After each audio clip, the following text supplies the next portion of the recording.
নমস্কার। আজ আমরা এই ভিডিওতে আলোচনা করব, যদি আপনার নামে কোনো মিথ্যা মামলা হয়ে থাকে বা আপনার নামে কোনো এফআইআর হয়ে থাকে, তাহলে সেক্ষেত্রে আপনি কোনো আইনি পন্থা অবলম্বন করবেন এবং কোনো আইনি পদক্ষেপ নেবেন সে ব্যাপারে। চলুন তাহলে ভিডিওটি শুরু করা যাক।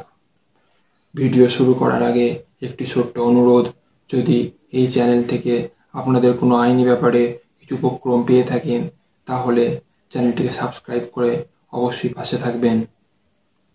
প্রথমে দেখে নিই, আপনার নামে যদি মিথ্যা মামলা হয় সেক্ষেত্রে আপনি কি করবেন একটি উদাহরণ দিয়ে।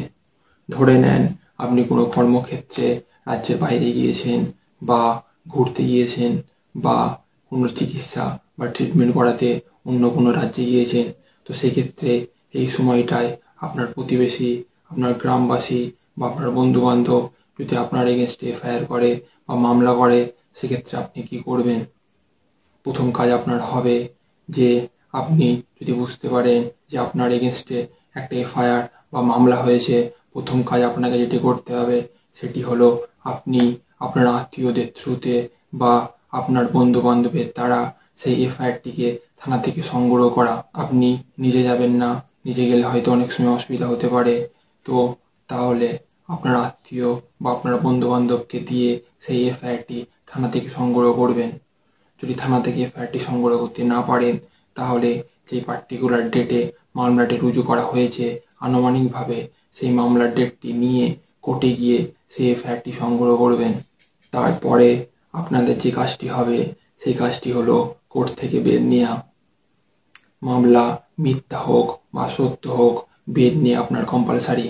বেল নেওয়ার পর আপনাকে যে কাজটি করতে হবে সেটি হলো, যখন মামলা আপনার বিরুদ্ধে ফাইল হয়েছিল বা এফআইআর হয়েছিল সেই সময়টা আপনি যে রাজ্যের বাইরে ছিলেন, সেই রাজ্যের বাইরে থাকার জন্য বা ঘুরতে গেছিলেন বা চিকিৎসা করাতে গিয়েছিলেন এমন কিছু নথিপত্র, বাসের টিকিট বা রেলের টিকিট বা যেই রুমে ছিলেন সেই রুমের রিসিপ্ট কপি কিছু বা ডক্টরের কিছু প্রেসক্রিপশান, সেগুলো একসঙ্গে অ্যাটাচ করে একসঙ্গে সংগ্রহ করে যে আয়ও থাকবে, অর্থাৎ আপনার কেসের তত্ত্বাবধানে যে তদন্তের ভারপ্রাপ্ত অফিসার থাকবে সেই ভারপ্রাপ্ত অফিসারকে গিয়ে জমা করা এবং বলা যে দেখেন আমি এই সময় এখানে ছিলাম না, তার প্রমাণ হলো এই কাগজগুলো।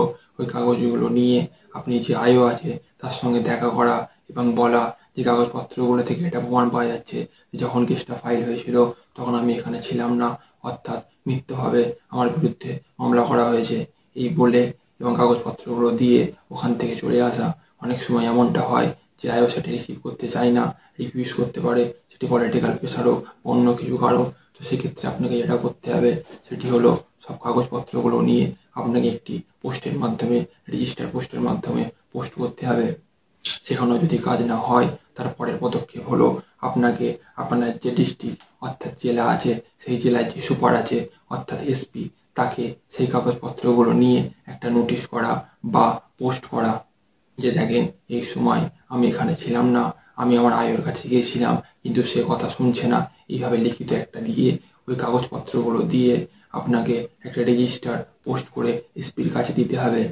সেখানেও যদি কোনো কাজ না হয়ে থাকে তাহলে শেষ পদক্ষেপ আপনাকে যেটি নিতে হবে সেটি হলো আপনি হাইকোর্টে যেতে পারবেন। হাইকোর্টে গিয়ে সেকশন 482 এর আন্ডারে সিআরপিসিতে আপনি সেই পুরো প্রসিডিংকে ওয়াশ করাতে পারেন। আপনার কাছে যদি সেরকম প্রমাণপত্র বা নথি থেকে থাকে তাহলে আপনি হাইকোর্টকে রাজি করিয়ে সেই এফআইআরটিকে কোয়াশ করতে পারবেন এবং আপনার নাম সেই এফআইআর থেকে বাদ চলে যাবে। আজকের মতো বিদায় নিচ্ছি, ভালো থাকবেন, দেখা হবে পরের ভিডিওতে। ধন্যবাদ।